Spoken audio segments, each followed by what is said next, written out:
بسم اللہ الرحمن الرحیم۔ تمام دیکھنے اور سننے والوں کو حافظ محمد نوید کی طرف سے السلام علیکم ورحمۃ اللہ وبرکاتہ۔ آج ہم آپ صلی اللہ علیہ وسلم کے حجۃ الوداع کی تفصیل بیان کریں گے۔ حضور صلی اللہ علیہ وسلم نے جب اپنے حج کے ارادے کا اعلان فرمایا تو صحابہ کرام اطلاع پا کر چاروں طرف سے بڑی تعداد میں جمع ہو گئے، اور ہر ایک کی خواہش اور آرزو تھی کہ اس سفر میں وہ آپ صلی اللہ علیہ وسلم کے ساتھ رہ کر پوری پیروی کرے اور آپ صلی اللہ علیہ وسلم کے نقش قدم پر چلے۔ 24 ذی القعدہ 10 ہجری جمعے کے دن آپ صلی اللہ علیہ وسلم نے جمعے کے خطبے میں حج اور سفر حج کے متعلق خصوصیت سے ہدایتیں دیں، اور اگلے دن 25 ذی القعدہ 10 ہجری ہفتے کے دن آپ صلی اللہ علیہ وسلم ظہر کی نماز کے بعد مدینہ سے ایک عظیم الشان قافلے کے ساتھ روانگی فرمائی اور عصر کی نماز ذوالحلیفہ میں جا کر پڑھی، جہاں آپ کو پہلی منزل کرنا تھی اور یہیں سے احرام باندھنا تھا۔ رات بھی وہیں گزاری اور اگلے دن یعنی اتوار کو ظہر کی نماز کے بعد آپ صلی اللہ علیہ وسلم نے اور آپ صلی اللہ علیہ وسلم کے صحابہ نے احرام باندھا۔ نماز سے فارغ ہو کر آپ صلی اللہ علیہ وسلم نے غسل فرمایا، سر میں تیل لگایا، لباس بدلا اور چادر اوڑھ لی۔ حضرت عبداللہ ابن عباس رضی اللہ تعالیٰ عنہ سے روایت ہے کہ آپ صلی اللہ علیہ وسلم نے مسجد ذوالحلیفہ میں احرام کی 2 رکعت نماز پڑھنے کے بعد متصلاً پہلا تلبیہ پڑھا۔ اس کے بعد آپ صلی اللہ علیہ وسلم ناقہ پر سوار ہوئے۔ اس وقت آپ صلی اللہ علیہ وسلم نے پھر تلبیہ پڑھا، اور اس کے بعد جب آپ مقام بیداء پر پہنچے تو آپ صلی اللہ علیہ وسلم نے بلند آواز سے تلبیہ پڑھا۔ تلبیہ یہ ہے: لبیک اللہم لبیک، لبیک لا شریک لک لبیک، ان الحمد والنعمت لک والملک لا شریک لک۔ اس کے بعد آپ مکہ معظمہ کی طرف روانہ ہو۔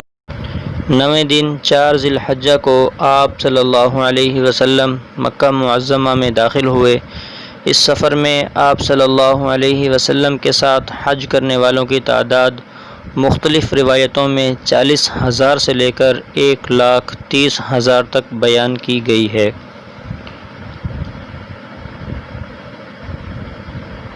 آپ صلی اللہ علیہ وسلم باب بنی عبد مناف سے، جو اب بنی شیبہ کے نام سے معروف ہے، داخل ہوئے۔ جب آپ صلی اللہ علیہ وسلم کی نظر کعبہ شریف پر پڑی تو آپ صلی اللہ علیہ وسلم نے فرمایا: اللہم زد بیتک ھذا تشریفا و تعظیما و تکریما و محابہ، یعنی اے اللہ اپنے اس گھر کی عزت، حرمت و عظمت اور بزرگی اور زیادہ بڑھا دے۔ ایک اور روایت میں ہے کہ آپ صلی اللہ علیہ وسلم ہاتھ اٹھاتے اور تکبیر کہتے تھے اور فرماتے تھے: اللہم انت السلام ومنک السلام، حینا ربنا بالسلام، اللہم زد ھذا البیت تشریفا و تعظیما و تکریما و محابۃ، وزد من حجہ او اعتمرہ تکریما و تشریفا و تعظیما و برا۔ اے اللہ، جو تیرے اس گھر کا حج کرے یا عمرہ کرے اس کی بھی بزرگی، عزت، بڑائی اور عظمت میں اور زیادہ اضافہ فرما۔ جب آپ صلی اللہ علیہ وسلم مسجد میں آئے تو کعبہ شریف کی طرف بڑھے، حجر اسود کی طرف کچھ رخصہ کیا، دائیں طرف سے طواف شروع کیا۔ کعبہ آپ کے بائیں جانب تھا۔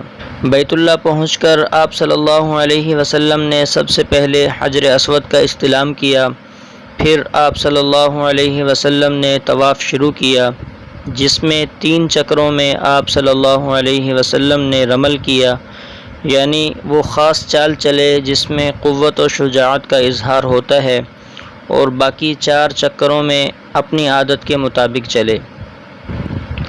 طواف کرنے کی حالت میں آپ چادر یوں اوڑھتے تھے کہ اس کا ایک سرا بغل کے نیچے سے نکال کر شانے پر ڈال لیا تھا۔ جب حجر اسود کے سامنے آتے تو اس کی طرف اشارہ فرماتے، ہاتھ میں ایک چھڑی تھی، اس سے اس کو چھوتے، پھر لکڑی کو چوم کر آگے بڑھ جاتے۔ اس چھڑی کا سرا مڑا ہوا تھا،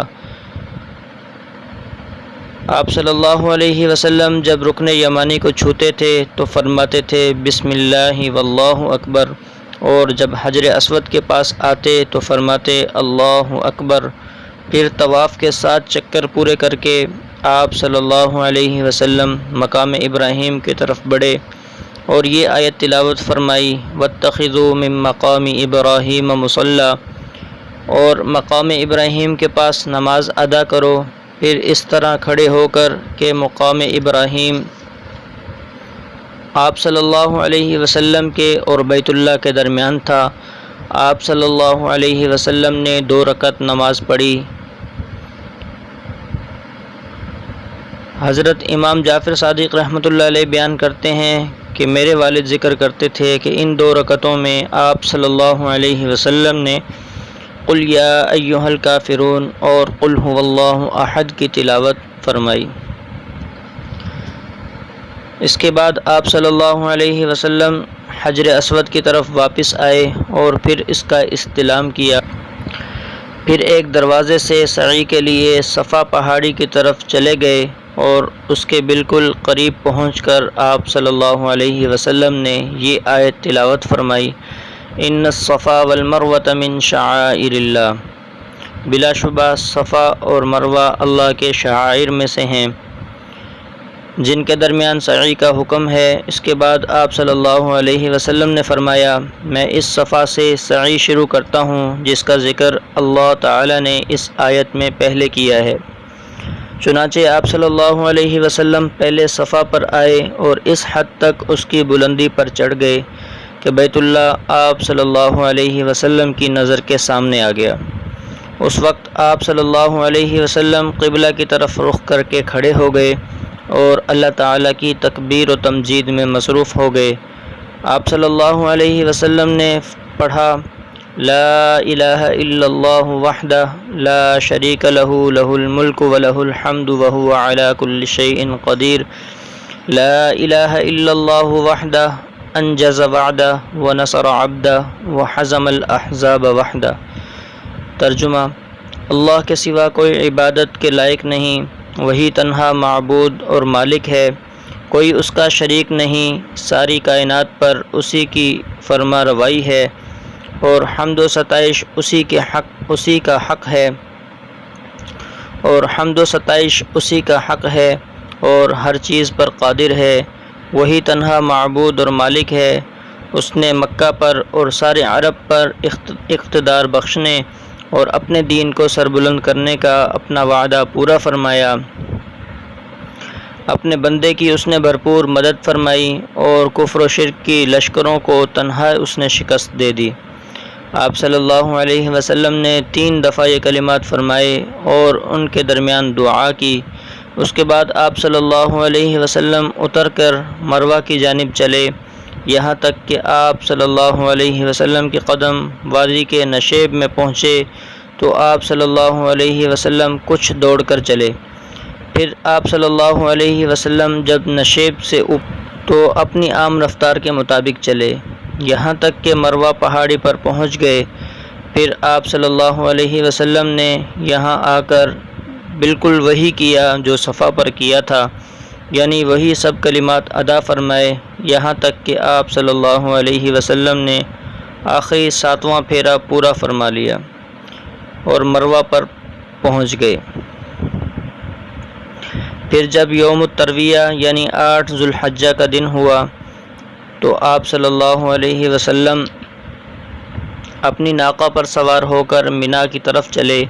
پھر وہاں پہنچ کر آپ صلی اللہ علیہ وسلم نے اور صحابہ کرام نے مسجد خیف میں ظہر، عصر، مغرب، عشاء اور فجر 5 نمازیں اپنے اپنے وقت پر پڑھیں۔ فجر کی نماز کے بعد تھوڑی دیر آپ صلی اللہ علیہ وسلم مینا میں اور ٹھہرے، یہاں تک کہ جب سورج نکل آیا تو آپ صلی اللہ علیہ وسلم عرفات کی طرف روانہ ہو گئے۔ جب آفتاب ڈھل گیا تو آپ صلی اللہ علیہ وسلم نے ناقہ قصویٰ پر کجاوا کسنے کا حکم دیا، چنانچہ اس پر کجاوا کس دیا گیا۔ آپ اس پر سوار ہو کر وادی عرفہ کے درمیان آئے اور آپ نے اونٹنے کی پشت ہی سے لوگوں کو خطبہ دیا، جس میں فرمایا لوگو تمہارے خون اور تمہارے مال تم پر حرام ہیں، یعنی ناحق کسی کا خون کرنا اور ناجائز طریقے پر کسی کا مال لینا تمہارے لیے ہمیشہ ہمیشہ کے لیے حرام ہے۔ جس طرح آج یوم العرفہ کے دن ذی الحجہ کے اس مہینے میں اپنے اس مقدس شہر مکہ میں تم ناحق کسی کا خون کرنا اور کسی کا مال لینا حرام جانتے ہو، خوب ذہن نشین کر لو کہ جاہلیت کی ساری چیزیں، یعنی اسلام کی روشنی کے دور سے پہلی تاریکی اور گمراہی کے زمانے کی ساری باتیں اور سارے قصے ختم ہیں۔ یہ سب میرے دونوں قدموں کے نیچے دفن اور پامال ہیں۔ میں ان کے خاتمے اور منسوخی کا اعلان کرتا ہوں، اور زمانہ جاہلیت کے کسی خون کا بدلہ نہیں لیا جائے گا۔ اور سب سے پہلے میں اپنے گھرانے کے ایک خون ربیعہ بن حارث بن عبد المطلب کے خون کے ختم اور معاف کیے جانے کا اعلان کرتا ہوں، جو قبیلہ بنی سعد کے ایک گھر میں دودھ پینے کے لیے رہتے تھے۔ ان کو قبیلہ حذیل کے آدمیوں نے قتل کر دیا تھا۔ حذیل سے اس خون کا بدلہ لینا ابھی باقی تھا، لیکن اب میں اپنے خاندان کی طرف سے اعلان کرتا ہوں کہ اب یہ قصہ ختم ہے، بدلہ نہیں لیا جائے گا۔ اور زمانہ جاہلیت کی تمام سودی مطالبات جو کسی کے ذمے باقی ہیں وہ سب بھی ختم۔ اب کوئی مسلمان کسی سے اپنا سودی مطالبہ وصول نہیں کرے گا۔ اور اس باب میں بھی میں سب سے پہلے اپنے خاندان کے سودی مطالبات میں سے اپنے چچا عباس بن عبد المطلب کے سودی مطالبات کے ختم ہونے کا اعلان کرتا ہوں۔ اب وہ کسی سے اپنا سودی مطالبہ وصول نہیں کریں گے۔ ان کے سارے سودی مطالبات آج ختم کر دیے گئے۔ اور اے لوگو، عورتوں کے حقوق اور ان کے ساتھ برتاؤ میں اللہ سے ڈرو، اس لیے کہ تم نے ان کو اللہ کی امانت کے طور پر لیا ہے، اور اللہ کے حکم اور اس کے قانون سے ان کے ساتھ تمتع تمہارے لیے حلال ہوا ہے۔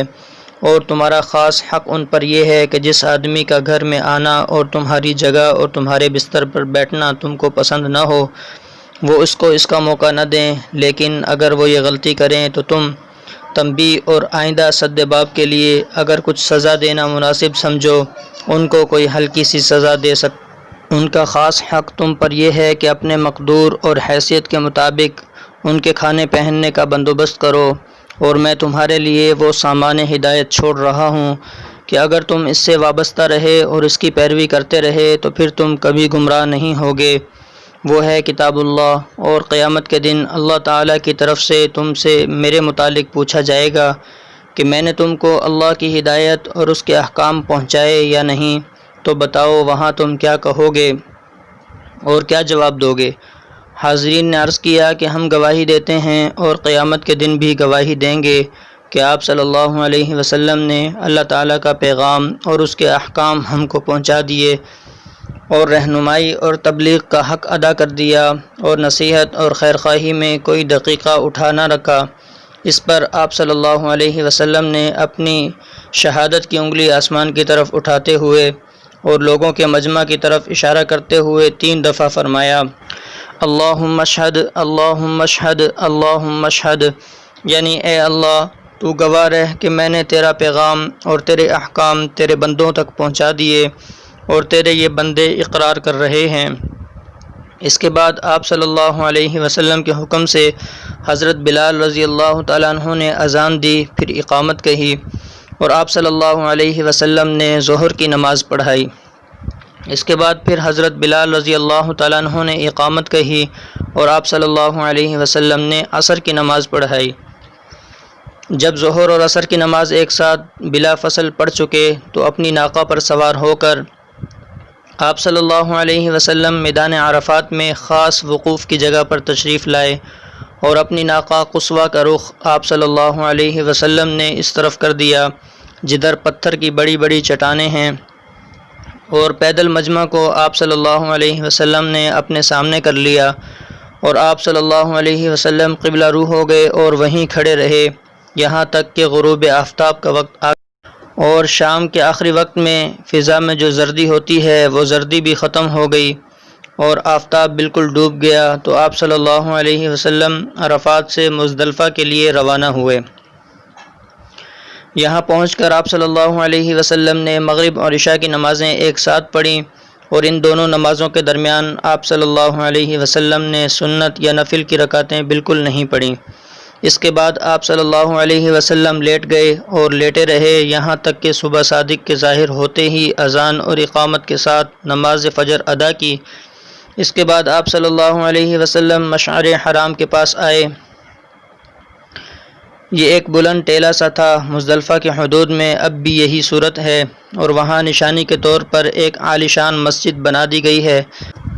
یہاں آ کر آپ صلی اللہ علیہ وسلم قبلہ رو کھڑے ہو گئے اور دعا اور تکبیر و تحلیل، توحید و تمجید میں مشغول رہے یہاں تک کہ خوب اجالا ہو گیا۔ اس راستے میں آپ صلی اللہ علیہ وسلم نے ابن عباس رضی اللہ عنہما کو حکم دیا کہ وہ آپ صلی اللہ علیہ وسلم کے لیے 7 عدد کنکریاں چنیں۔ انہوں نے پتھر کے ڈھیر سے 7 کنکریاں چن لیں۔ آپ صلی اللہ علیہ وسلم انہیں اپنے ہاتھ میں اچھالنے لگے اور فرمانے لگے کہ اس طرح رمی کرو اور دین میں غلو کرنے سے بچو، کیونکہ تم سے پہلے جنہوں نے دین میں غلو کیا وہ ہلاک ہو گئے۔ پھر طلوع آفتاب سے ذرا پہلے آپ منی کے لیے روانہ ہو گئے اور جمرہ عقبہ پر پہنچے۔ آپ صلی اللہ علیہ وسلم سواری پر تھے، وادی کے نچلے جانب ٹھہرے، بائیں طرف کعبہ شریف اور دائیں طرف منی اور سامنے جمرہ تھا۔ 7 سنگریزے اس پر پھینک کر مارے، جن میں سے ہر ایک کے ساتھ آپ تکبیر کہتے تھے۔ یہ سنگریزے خزف کے سنگریزوں کی طرح کے تھے، یعنی چھوٹے چھوٹے تھے، جیسے کہ انگلیوں میں رکھ کر پھینکے جاتے تھے، جو قریباً چنے اور مٹر کے دانے کے برابر ہوتے ہیں۔ آپ صلی اللہ علیہ وسلم نے جمرہ پر یہ سنگریزے جمرہ کے قریب والی نشیبی جگہ سے پھینک کر مارے۔ پھر رمی سے فارغ ہو کر آپ منی واپس ہوئے اور ایک فصیح و بلیغ خطبہ ارشاد فرمایا، جس میں لوگوں کو قربانی کے دن کی حرمت و عظمت اور اللہ کے نزدیک اس کی فضیلت سے آگاہ کیا، اور تمام ممالک پر مکہ مکرمہ کی فضیلت بیان فرمائی، اور کتاب اللہ کے مطابق حکمرانی کرنے والوں کی سمع و اطاعت کا حکم دیا۔ پھر ارشاد فرمایا کہ لوگ آپ صلی اللہ علیہ وسلم سے مناسک حج سیکھ لیں، اور فرمایا کہ شاید میں اس سال کے بعد حج نہ کر سکوں، اور لوگوں کو حکم دیا کہ آپ صلی اللہ علیہ وسلم کے بعد کفر میں مبتلا نہ ہو جائیں اور ایک دوسرے کی گردنیں نہ ماریں۔ پھر اپنی طرف سے تبلیغ کا حکم دیا اور فرمایا کہ کئی لوگ ایسے ہوتے ہیں جن کو مسئلہ پہنچایا جاتا ہے وہ سننے والوں سے زیادہ محفوظ کرنے والے ہوتے ہیں اور فہم و فراست کے مالک ہوتے ہیں۔ نیز آپ صلی اللہ علیہ وسلم نے خطبہ فرمایا کہ کوئی آدمی اپنی جان پر ظلم نہ کرے۔ اللہ تعالیٰ نے آپ صلی اللہ علیہ وسلم کے خطبہ کی خاطر لوگوں کی قوت سماعت کھول دی، یہاں تک کہ اہل منی نے اپنے اپنے گھروں میں آپ صلی اللہ علیہ وسلم کا خطبہ سنا۔ پھر آپ صلی اللہ علیہ وسلم قربانی کے لیے تشریف لے گئے۔ قربان گاہ میں آپ صلی اللہ علیہ وسلم نے 63 اونٹوں کی قربانی اپنے ہاتھ سے کی، پھر جو باقی رہے وہ حضرت علی رضی اللہ تعالیٰ عنہ کے حوالے کر دیے، اور ان سب کی قربانی انہوں نے کی، اور آپ صلی اللہ علیہ وسلم نے ان کو اپنی قربانی میں شریک فرمایا۔ پھر آپ صلی اللہ علیہ وسلم نے حکم دیا کہ قربانی کے ہر اونٹ سے ایک ٹکڑا لے لیا جائے، یہ سارے ٹکڑے ایک دیگ میں ڈال کر پکائے گئے، تو رسول اللہ صلی اللہ علیہ وسلم اور حضرت علی رضی اللہ تعالیٰ عنہ دونوں نے اس میں سے گوشت کھایا اور شوربہ پیا۔ پھر رسول اللہ صلی اللہ علیہ وسلم 10 ذی الحجہ کی صبح کو مزدلفہ سے منی تشریف لائے۔ پھر آپ صلی اللہ علیہ وسلم نے حجام کو بلایا اور پہلے اپنے سر مبارک کی دائیں جانب اس کے سامنے کی، اس نے اس جانب کے بال مونڈے۔ آپ صلی اللہ علیہ وسلم نے ابو طلحہ انصاری رضی اللہ تعالیٰ عنہ کو بلایا اور وہ بال ان کے حوالے کر دیے۔ اس کے بعد آپ صلی اللہ علیہ وسلم نے اپنے سر کی بائیں جانب حجام کے سامنے کی اور فرمایا کہ اب اس کو بھی مونڈو۔ اس نے اس جانب کو بھی مونڈ دیا تو آپ صلی اللہ علیہ وسلم نے وہ بال بھی ابو طلحہ رضی اللہ تعالیٰ عنہ ہی کے حوالے فرما دیے اور ارشاد فرمایا کہ ان بالوں کو لوگوں کے درمیان تقسیم کر دو۔ اس کے بعد رسول اللہ صلی اللہ علیہ وسلم ناقہ پر سوار ہو کر طواف زیارت کے لیے بیت اللہ کی طرف چل دیے، اور ظہر کی نماز آپ صلی اللہ علیہ وسلم نے مکہ میں جا کر پڑھی۔ طواف سے فارغ ہو کے اپنے اہل خاندان بنی عبد المطلب کے پاس آئے، جو زمزم سے پانی کھینچ کھینچ کر لوگوں کو پلا رہے تھے، تو آپ صلی اللہ علیہ وسلم نے ان سے فرمایا کہ اگر یہ خطرہ نہ ہوتا کہ دوسرے لوگ غالب آ کر تم سے یہ خدمت چھین لیں گے تو میں بھی تمہارے ساتھ ڈول کھینچ۔ ان لوگوں نے آپ کو ایک ڈول زمزم کا بھر کر دیا تو آپ صلی اللہ علیہ وسلم نے اس میں سے نوش فرمایا۔ حضور صلی اللہ علیہ وسلم نے ایک خطبہ منی میں نہر سے پہلے فرمایا تھا اور دوسرا خطبہ ایام تشریق کے درمیان میں فرمایا، جس میں آپ صلی اللہ علیہ وسلم نے فرمایا کہ آج ایام تشریق کا وسطی دن ہے اور یہ جگہ مشعر حرام ہے۔ پھر فرمایا کہ شاید اب دوبارہ تم سے نہ مل سکوں، یاد رکھو تمہارے خون، تمہارے مال اور تمہاری آبرو تم پر اسی طرح حرام ہے جیسے تمہارے اس شہر میں آج کے دن کی حرمت ہے، یہاں تک کہ تم اپنے رب سے جا ملو۔ پھر وہ تم سے تمہارے اعمال کے متعلق پوچھے گا، تمہارا قریب والا دور والے کو یہ بات پہنچا دے، خبردار کیا میں نے پہنچا دیا؟ نبی کریم صلی اللہ علیہ وسلم نے منی میں 2 دن رہ کر واپسی میں جلدی نہیں فرمائی بلکہ تیسرے دن تک تاخیر فرمائی اور ایام تشریق کے 3 دن پورے کیے، یعنی 13 ذی الحجہ اور منگل کو ظہر کی نماز پڑھ کر آپ صلی اللہ علیہ وسلم مقام محصب کی طرف روانہ ہوئے۔ یہ ایک ریگستانی میدان ہے۔ آپ صلی اللہ علیہ وسلم نے یہاں ظہر، عصر، مغرب اور عشاء کی نماز ادا فرمائی اور کچھ دیر سو گئے۔ پھر آپ صلی اللہ علیہ وسلم مکہ مکرمہ تشریف لائے اور رات کو سحری کے وقت طواف وداع کیا۔ اس طواف میں آپ صلی اللہ علیہ وسلم نے رمل نہیں کیا۔